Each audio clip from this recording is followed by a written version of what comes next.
Hello Aries, welcome or welcome back to Lit Intuition Tarot. My name is Kay. Today I'm going to be doing y'all's weekly love reading. I do one of these for y'all every week, and then I also do a general weekly reading for you guys once a week. My schedule is listed down below in the description box when you hit the More button.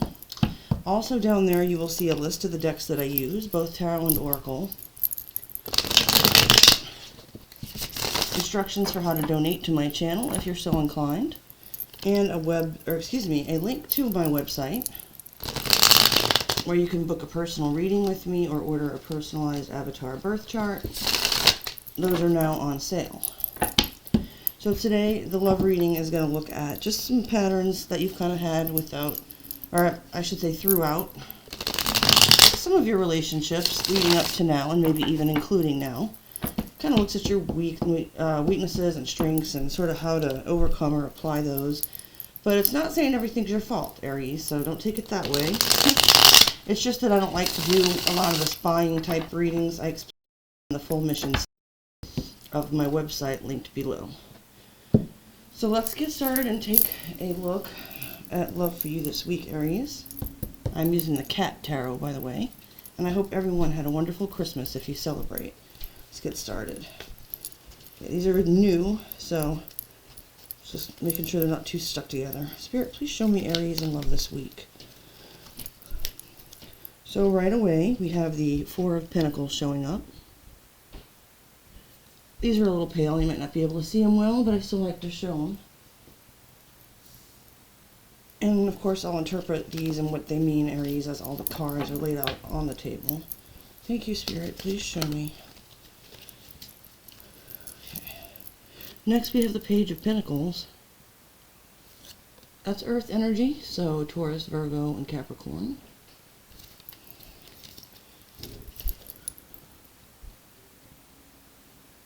Thank you, Spirit. Okay. Then we have the Knight of Swords. Air energy, so Aquarius, Gemini, Libra.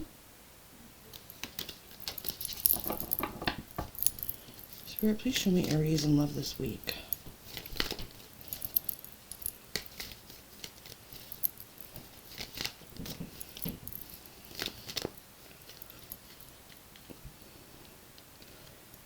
Seven of Swords, I believe. Yeah, still trying to make out these, what they are, because they're so new. But you've got the Seven of Swords up next.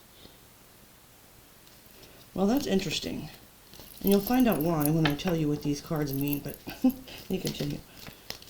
Spirit, show me Aries in love this week, please. Oh, good grief. I just had a bunch of them fall on the floor. But we do have the Nine of Cups coming out next. I saw the fish, but I was like, wait a second. There's no cups in this picture. Okay. Did I get all those cards off the floor? Yes, I think I did. Thank you for your patience, Aries. Just a few more to go. Spirit, please show me Aries in love this week.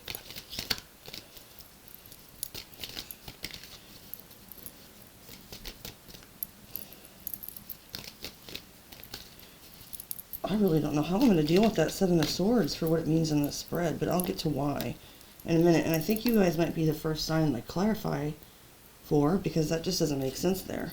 Alright, next up we have a excuse me, this is the Seven of Wands. Okay.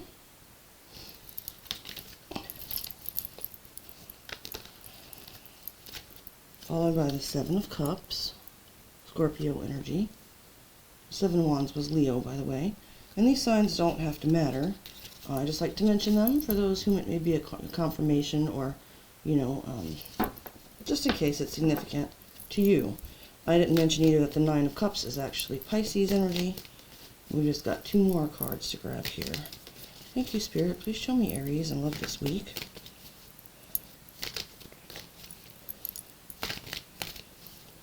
I'm wondering what spirit this is talking to me, because oh yeah, this is turning out to be interesting.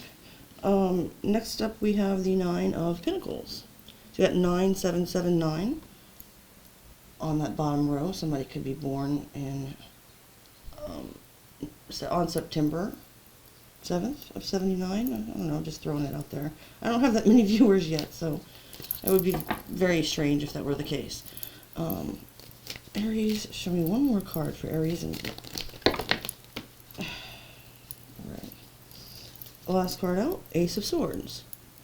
Aquarius, Gemini, Libra. I had one more card explosion, you guys. So let me just get those in the deck real quick. Really quickly, I should say. I want to speak appropriate grammar today. Alright. So, Aries, according to the spread here, you show up sometimes in love as being... Oh, you know what? I am understanding that other card now. It just snapped into place in my head. Okay, you guys are like, what the hell are you talking about? First of all, you're showing up as someone who, once you have something that you want, or that you like, or that makes you happy, whatever the case may be, or especially that gives you a sense of like foundation, stability, security, that kind of vibe, that you tend to hold on to it tightly. This doesn't mean that you're necessarily controlling or clingy or needy, but with the Four of Pentacles, it's saying that, you know, once you have something, you finally feel like you got to a place where you can take a sigh of, you know, breathe a sigh of relief, take a breath of fresh shit, whatever. I'm just not talking right this morning. Y'all are my first reading today, and I apologize. So let me back up. With the Four of Pentacles, you want to hold on tightly to what you acquire. If you feel like it gives you that sort of sense of, okay, now I might not have everything I want, but I have what I need. I have a stable, solid choice. Or it's not a choice anymore. You've settled on something and you don't want to let it go. You don't want to share, which is, you know, common in relationships, unless you're poly or whatever, and more power to you. I sure as hell don't judge. But at any rate, as far as love goes, that's where we are so far with this reading. So we're moving on to the type of partners that you attract. We've got the Page of Pentacles. The Page of Pentacles can represent a very young person, and, you know, it could be someone under 25, if you're like in your early 20s or whatever.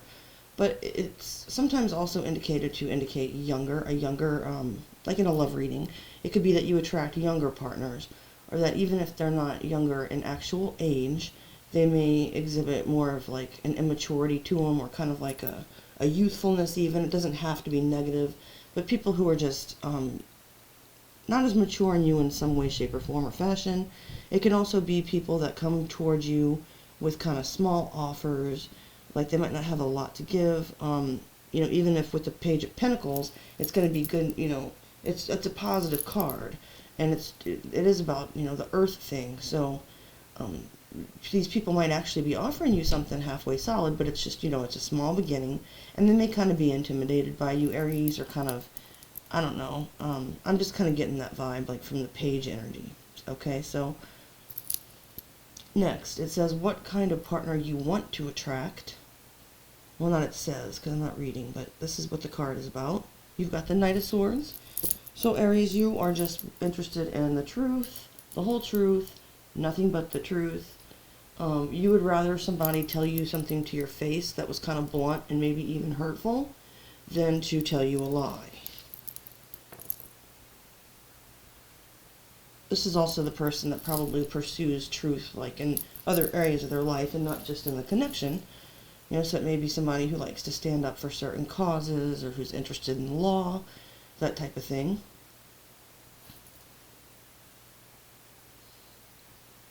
Okay. But what the universe is saying, the type of partner or connection that you need. And on that word need, I want to add my little 2 cents. Of course, none of us actually need anyone as far as a particular connection goes in order to be happy and fulfilled within ourselves, Aries. But knowing that, putting it aside, the kind of partner that would be best for you, I suppose we could say, with the Seven of Swords. And this is where I was getting tripped up, because I was like, okay, the Seven of Swords is Aquarius energy, and it's generally about somebody being sneaky and underhanded, kind of shady, cheating, lying, stealing, that kind of thing. And I doubt that, you know, Spirit would be saying that that's what you need. So, I was kind of guided to say that since you are in this sort of Four of Pentacles mode, Aries, showing up at times, like maybe wanting to really keep a tight grip on your stability and whatever your connection is. That the Seven of Swords can also represent like strategic planning in a sense. So I always use the example of like if a person is in an abusive connection, that sometimes, you know, it's actually better for them to leave without telling, you know, because there have been horrible cases where people got harmed or something, you know, and stuff like that if they said they were leaving their abusive partner. So that's the example I usually use, you know. In that case it would be a Seven of Swords trying to sneak away from the abuser.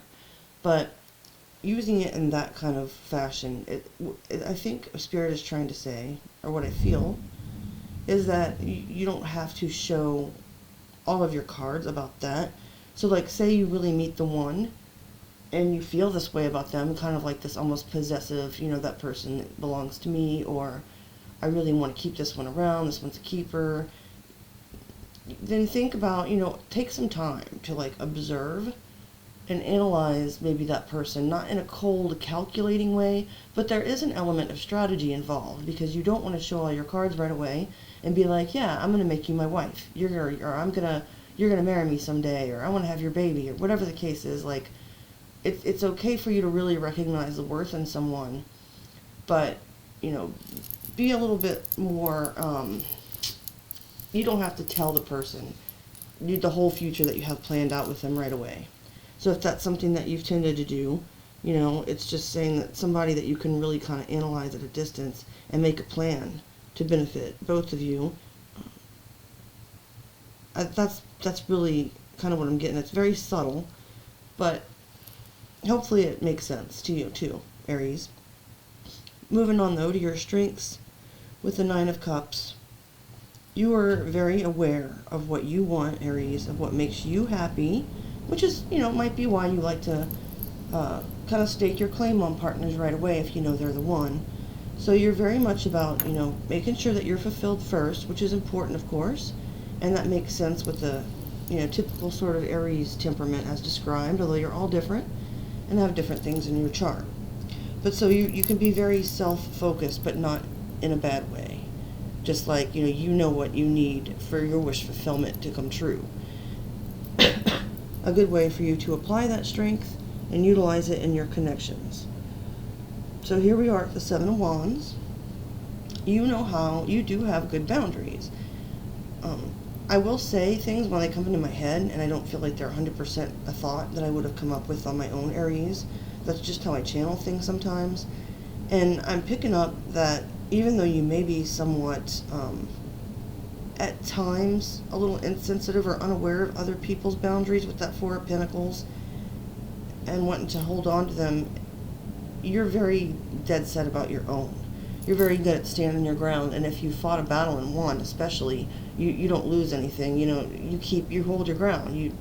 You make your point, you state your claim, your boundaries, whatnot, and you stick to them. I think people admire this about you, Aries. You're not a people pleaser by any means, and that's a wonderful thing about your personality. Very cardinal, very leadership. Spirit is saying, however, your weaknesses are showing up at as the Seven of Cups. So this is also leading, for me, back to the Four of Pentacles again, which is the central card. I mean, it's not central, it's the top, but it's you. It's how you show up in love. And so it is significant, and it does relate to all of these cards in some way or another. And in this case, I think one of the reasons why you pick something and you're just dead set on having it, keeping it, not letting it go, is because you actually struggle with some confusion when it comes to actually making your choice. You actually have maybe a lot of options, Aries. You know, could be very attractive. Of course you are, right? No, I mean, either physically or through your personality or both. Whatever. Take it as it resonates.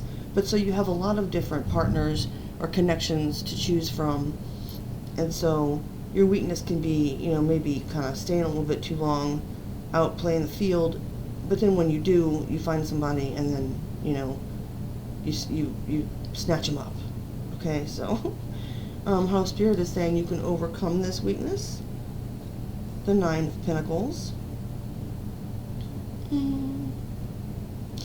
And that's tying in, like I said, you've got the reflecting, it's a synchronicity here. You've got 2 9s on the ends, 2 7s in the center. This 9 for me is playing off the energy of the other 9. It's that independent, self-sufficient kind of energy.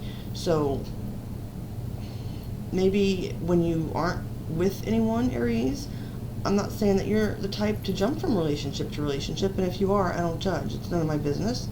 But if you are the type of person that, you know, plays the field and kind of does jump around from person to person a lot, or at least considers them in your mind or gets confused easily, Spirit is saying when you get in that kind of situation to take a step back and get touched back, you know, into yourself, which is your strength when you need to, by, you know, maybe self-care with the 9 of Cups, doing things that make you happy, you know, going for a spa day, or going out riding, you know, your motorbike, whatever the hell they call them, I don't know, nowadays, with your friends.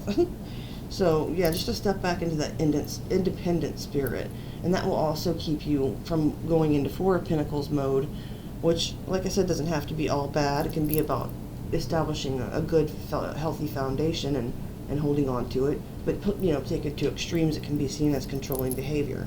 So if you're in this 9 of Pentacles upright, which is how to overcome your weaknesses, then you won't be codependent at all. Finally, the Ace of Swords is sort of like advice from Spirit, or what might be in your blind spot. Keep in mind, even though Spirit's saying that you need someone who, you know, you need somebody that you can feel comfortable with enough that you don't have to brand them or put your name on them or whatever right away. And so you're kind of like keeping your feelings about that to yourself. But what you want to, hopefully, you know, ideally what you get or what you turn out with would be integrated. You know, it would be like a mixture of what you want and what Spirit's saying you need. And with the Knight of Swords being there, and we saw that it was all about truth for you, Aries, and honesty, because you don't want to waste any time. And so with this Ace of Swords, it's just bringing us back to, you know, keep in mind that you're actually, when these truths come in, you're able to discern and figure out for yourself, like, if you really are being told the truth, or, you know, it's able to give you, to get some kind of clarity to get you out of the 7 of Cups by looking at the facts and communicating clearly and you know, asking for clear communication in return. So, yeah, just keep it real with yourself. And I think I'm going to end the reading here, Aries. Oh, I was going to clarify that 7 of Swords, but I think I pretty much got it figured out. You know, mostly I do read intuitively, and at the same time, like, that did throw me for a loop, so I think I tied it up together okay, though. I'm going to end the reading here. If you made it this far, I really appreciate your time and attention, Aries, and please like, share, subscribe. Have a great rest of your day. Bye, Aries.